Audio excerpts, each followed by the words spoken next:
Welcome to News Now. Our guest today is Sharon McPhail, who's been a U.S. Attorney, a Wayne County prosecutor, Detroit City Council member, and so much more. Sharon, thanks for being on the show. Thank you for inviting me. So you actually ran for mayor too. So I mean, you know as much about Detroit as anybody. And we've had these state of the state, we've had the state of the country, the state of the city. What do you think the state of the city is? We hear a lot about two cities, the neighborhoods versus the downtown. We hear a lot about black and white. We hear about rich and poor. Where do you think the city of Detroit is right now? Well, it depends on if you're looking at development, because I think all of the development started when Mike Duggan got there because they wanted him. And once they got him, the business community people got him, they were comfortable that, with the development being the way it was. But it depends on if somebody comes in and replaces him and that person doesn't want to blow up the development, which of course you wouldn't, that would be stupid. Right. Then a new person is going to do pretty much the same thing Mike Duggan's done on that. But in terms of what's happening to the people in the city of Detroit, nothing. It is worse than, I thought maybe he would do some things in the city for the people who live here. There is no, just look at what they need. They need jobs, right? The executive order, 2001-7, I think, whatever it was, 10-7. I wrote it, but I forgot. That's all right. That said that, businesses that come in and get 12-year tax breaks and various other things have to have 51% of the person hours on their job be Detroit residents. They don't have to be black, white, pink, or green. They have to be Detroit residents. Well, apparently that's gone by the wayside. So has the monitoring function on that. There is no other city you can go to where you can walk in from somewhere else, make money off of that city's residents, and the city's residents get nothing. But for the most part, there's a few, you'll get a few business people that they will throw a bone to. But other than that, the people in the city of Detroit have not gotten the jobs that were, promised, thought about and promised. And with the exception, I think, of some of the casinos have done a better job of that than the other businesses. And, I was there for the objections around that executive order. We had a meeting, a bunch of us in the mayor's office, to discuss the executive order and the implementation of it. And I remember the mayor saying to the Walbridge-Aldinger people, right, why don't you want to hire Detroit residents? And they said, well, it's not that we don't, it's just that, there aren't enough plumbers to have 51% plumbers. Well, it wasn't a trade by trade, Right. You could have 51% and it could all be Totally. Secretaries or cleaning people or whatever. People need work. Right. And the way to find out how bad it is, go to any of the freeways and look at the morning hours when the traffic's coming in, and look at the other side of the road. No traffic. So what you're seeing is there's no availability of work in the suburban areas for Detroit residents. But the other side of the road, everybody's coming in for jobs that are here in the city of Detroit. Nothing wrong with that. I mean, they're trying to feed their families too. I get it. But somebody has got to represent the people who live in Detroit. I believe the mayor had a theory that he talked about building from the inside out. That, look, we have this beautiful downtown area. We have this downtown area that people do want to come and open restaurants and businesses. If we can do that and they pay their taxes, then we can use those taxes to grow out. Detroit is huge, obviously, big job for anybody. Yeah. But do you think that theory makes sense? Or no, they have tax breaks. If you weren't giving them tax breaks and paying people to move into the city and they go into apartments and you pay the rent or whatever that money is that's being given to people to move in over at Wayne State area, I think that's where it started. I mean, these are all government funded things, and you're paying for stadiums, you're paying for development, all that money is tax dollars, a great deal of it. So, how can you spend that much on tax dollars? Well, let me tell you what I think the plan is. There's DPS, which is levying taxes and still hasn't collected $1.5 billion on the rebuild schools, but they've spent all the money. There is DPS Community District, which now is going to try to levy more taxes, another bond issue. And there is the $250 million tear down the house bond, right? If those things pass, Detroit will be bankrupt again within 2 years, and Duggan will be gone. why would they do That's that? the plan. Because there is so much money to be made in a bankruptcy. There was tons of money made in the first one, and we weren't bankrupt. How you got 20-some%, I think it is, of the fresh water in the world here, and a water department that's in charge of it, and you're bankrupt? How's it possible? So when they talk about investing and getting buses working in the neighborhoods, so people who don't have transportation, poor people, can get on a bus and get to And work. go where? That's what I'm asking. There's no work. Because when you drive, and I do drive the outskirts of the city, there's Coney Islands and there's liquor stores, and they don't need workers there. And my Not many. friends at the Free Press many years ago did research and showed that there is no work available for Detroiters outside the boundaries of the city of Detroit. That's why when I was there, we insourced the jobs at workforce development that had been outsourced. And that's why we started doing these training centers, because what was on the horizon was a demolition training center so the city could do its own demolition. And then this business of insurance. You know what auto insurance is for a Detroiter? A lot. I got one car, no accidents until recently someone pulled in front of me and put on their brakes. No tickets, $6,000 a year. They say that some people say it's five now. that people aren't don't have the training or education to get the jobs that are available. Is it the responsibility of city council, the mayor's office, city administration to educate people? And are we doing it? Well, where is the proof of that, number one? But number two, no. The education system, the big issue here is, we know what it is. It's race, and somebody needs to address that and talk about it openly. And, people these days can't be blamed for what happened in the past. You just got to go from here. So you got to figure out how we're going to make things work, and how I think you miss so much when you make judgments about people on the basis of what color they happen to be, because I wouldn't even know you, right? So, and you're great. So, seriously, there are so many things that we can do as individuals that would make a difference in this. But if you're not focused on that, or if you're saying it isn't so, look at all the things that, for example, the people in Detroit who are overtaxed on their homes. You're not going to do anything about it? Give them a credit, on the water bill, or do something. You were a superintendent at a charter school, and so you got to see inside what was going on. So it was horrible. And Kevin. you know what's going on in Detroit public schools, where they're making mistakes. 15 of the lowest 25 performing high schools in the state of Michigan are in the city of Detroit, public DPS. But what really needs to happen to turn that around? Because you were turning around the numbers where you were. Major turnaround, 4% to 82%. 86%, which is an 82% improvement. That could be done in other schools that are failing. Absolutely, it could. It is on the administrators. It's not the teachers. That's why it's so weird that the way this is talked about. It's not the kids, it's not the teachers, and it's not the parents. It's the administrator of that school. Many people feel like, well, I've made it to superintendent, so now I get to tell you what to do. No, you have to work harder than everybody else in order to make it happen. And when you do, they will come for you. Because as you know, they came for me. I was the number one performing charter school in the state of Michigan, according to the Michigan, the Mackinac Public Policy Institute, and they came and took my school. All right, we have to leave it there, but will you come back and continue this conversation? Absolutely. There's so much more to talk about. Absolutely. Okay, we'll be right back with more News Now after this.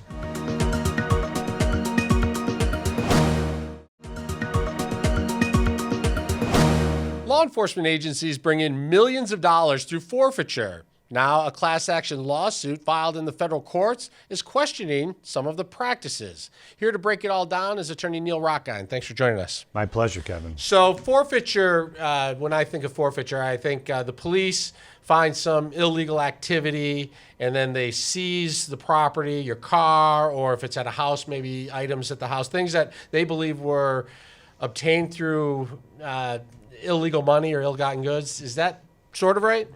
That's the way that forfeiture was designed to work. It was essentially designed to allow the police to seize property that was purchased with illegal proceeds or that was used to commit crime. There's a second type of forfeiture, which is something that was potentially used, if it's not in a drug crime, some type of property like a vehicle or a phone that may have been used to commit what we might typically refer to as like a vice type crime, like prostitution, indecent exposure, or something like that. The challenge is that forfeiture has taken on a life of its own.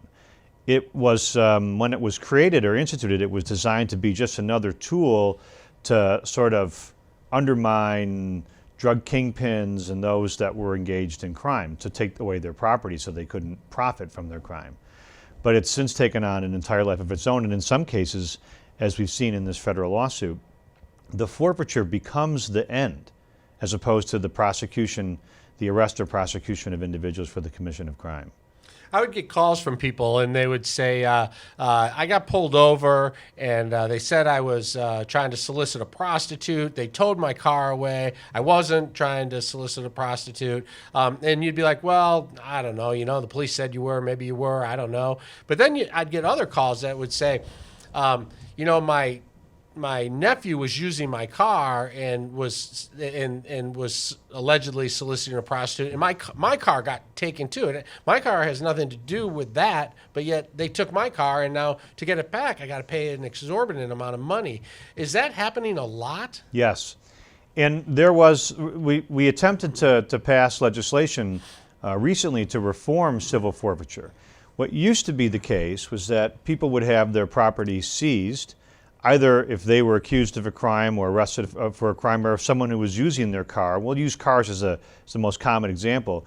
If a relative or a friend, boyfriend, husband, child were using that person's car, and what we would see is the police would make an arrest, would seize the vehicle, and then that person would have to go through really almost a labyrinthian type process, almost a gauntlet, if you will, to try to get that vehicle back. The innocent owner would say, hey, I had nothing to do with it, I want to get it back. They'd have to file a claim of interest, file a demand for the return of the property. They'd have to pay a certain amount of money, and all have that done within a certain amount of time. That was just to be able to register a claim. Then months or even months or half a year later, they'd have to go to court and try to pay a lawyer or try to fight the prosecutor or the police to get that property back. And that process has been going on historically. Even though we passed a law to try to protect people from having their property seized without a conviction or their property seized without due process, what this lawsuit is bringing to light is that practice still continues. There are people who have nothing to do with the commission of a crime. They're just an innocent owner of a vehicle.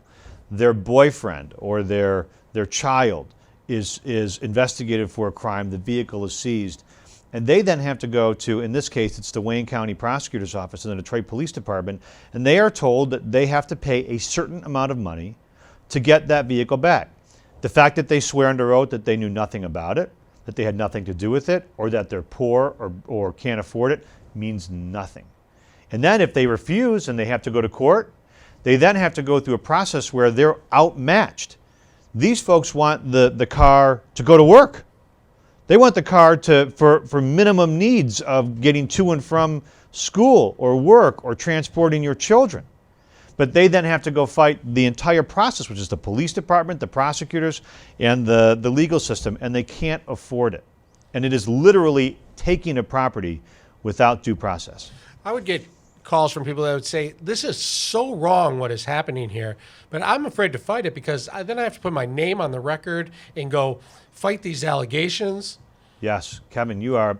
All those calls, all those people who have gone through those experiences, I hope that they're paying attention. We did attempt to reform the forfeiture laws. What people in the community would refer to what the police do as policing for profit. There were cases where people weren't even arrested. They weren't even prosecuted.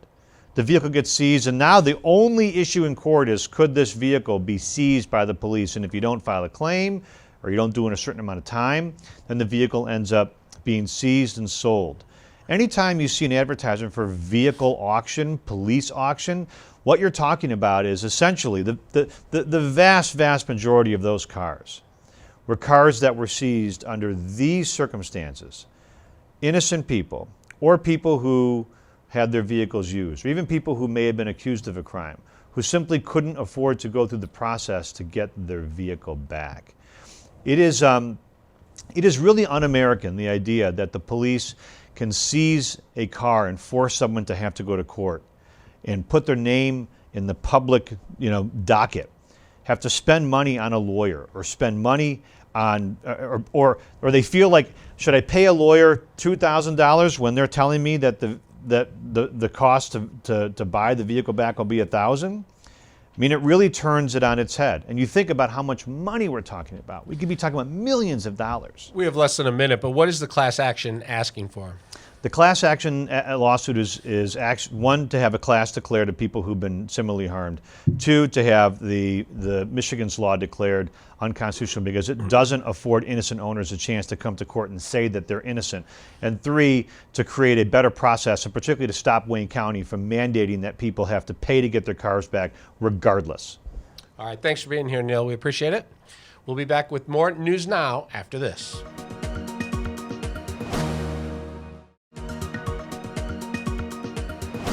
Last week at the Detroit Economics Club, Governor Gretchen Whitmer was very clear. She was blaming Republicans for playing games on road funding. Now she has to get along with those same Republican legislators as they try and hammer out a budget in Michigan. Joining me now is Oakland University professor David Dilio. Thanks for being here. Yeah, sure. Thanks for having me. So you kind of get up there in front of the Detroit Economics Club and you say, hey, they're playing games and that's why we're having trouble. How does that work out now when you have to go sit down at a table and try and come to terms on a budget? Well, it's really hard.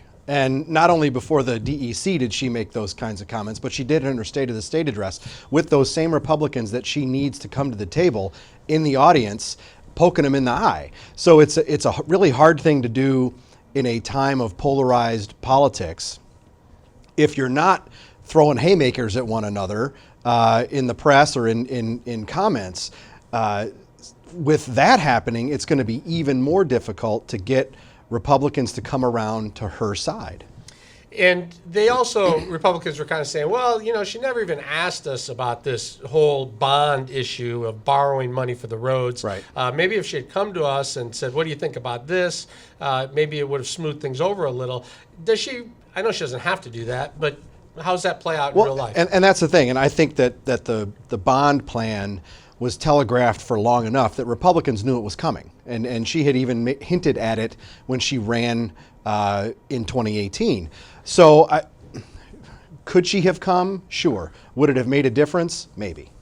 And then she lays out her budget, which, you know, is her budget, Right. things she wants to accomplish, Right. which not all of it is going to line up with what Republicans want. So, you know, they have to sit down and talk about it. Here's what Republican Senator Nesbitt said on social media. He said, quote, the short version is a ton of new spending, blah, blah, blah, tax, spend, borrow, blah, blah, blah, more debt, blah, blah, blah. Your kids can pay for it all. So not well received.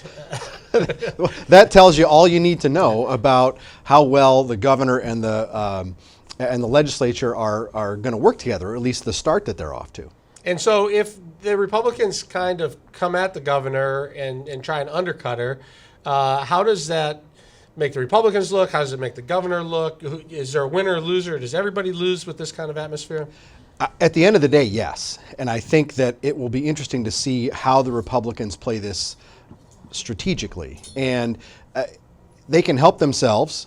They can also hurt themselves. It's a matter of, are you going to move a little bit and go over to what the governor maybe wants to do, or are you going to dig your heels in and really stick to your guns? I think both the governor and the legislature would be wise to think about the fact that bipartisanship, which everybody says they want, people are clamoring for our government to work together. Bipartisanship is a two-way street. It's not just, oh, I'm for bipartisanship, you do what I want. That doesn't work. They're going to need to both give a little so that the state can get a lot. There are a couple issues where they're lined up pretty good. I think more skilled training and areas of like mental health and criminal justice reform. Sure. Does one side or the other jump in and say, "Hey, we're really giving here"? And that's the thing, right? The governor and legislature have shown that they can do it. They got criminal justice reform passed. They got something done on auto insurance. It's not a question of whether they can. It's a question of whether they will in what is an election year for some of those folks. And what about the things that they're really far apart on? How ugly will that get? I mean, you talk about education for a minute. The governor wants to really double down on K through 12, Right. But it doesn't look like any of that's going to be for charter schools, or not as much as Republicans would like. They want the money to follow the student. So wherever the student goes, the money goes, and the student gets the best education they can. Right. But it doesn't look like that's going to play out. How does that come together when everybody's at one table? I guess I look at the budget process as a process of negotiation. The governor has made her offer. The Republicans will counter when they pass budget bills out of the House and Senate, and maybe there's some talk between the two sides during that process that that's going to play out in the House and Senate. But after the Republicans pass theirs, the governor will get another shot at it, and we'll see sort of the back and forth and where that ends up. Are we starting to see some people digest this budget a little bit and come out and say, "Uh-oh, I'm looking at a big hit this year"? There are always winners and losers when budgets are made by state government. The state of Michigan is not like the federal government, which has the luxury of being able to run a deficit every year, and the federal deficit this year is going to be over $1 trillion. The state must balance its budget, and if you're going to increase spending somewhere, it's got to come from someplace else. All right, let's talk national politics for a minute. The Free Press has not endorsed anybody yet. Kind of surprising. I mean, even though there's a lot going on, it seems like they pretty much should know where everybody stands. What's your take on the Free Press saying, we're going to take a little more time? Well, I think it makes sense because the field that exists right now, the day before the New Hampshire primary, could look very, very different than it does the day after Super Tuesday, which is March 4th. Super Tuesday is the third day after the 4th. It's in a couple different ways. Some candidates may drop out. Not that the Free Press is likely to endorse any of those folks, except maybe Joe Biden. That is his candidacy really rests on the next couple of contests. But Mike Bloomberg also gets in on Super Tuesday. How those votes shake out on March 3rd, I think will be a key. But does it matter if the paper, picks somebody who drops out or picks the wrong guy? I mean, should they kind of look at the issues and say this is what's best for Michigan or for our readers or for whatever? Sure, but at the same time, if a candidate that that they endorse is not going to be competing when at the time that the folks in Michigan get to go to the polls, I think that makes a difference. So they need a clear picture on what's happening with Bloomberg and Biden. Yeah. All right, thanks for being here. We appreciate it. My pleasure. That's our show for today. Be sure to check us out on Facebook at News Now with Kevin Dietz. Thanks for stopping by. For everyone at News Now, I'm Kevin Dietz. Good night.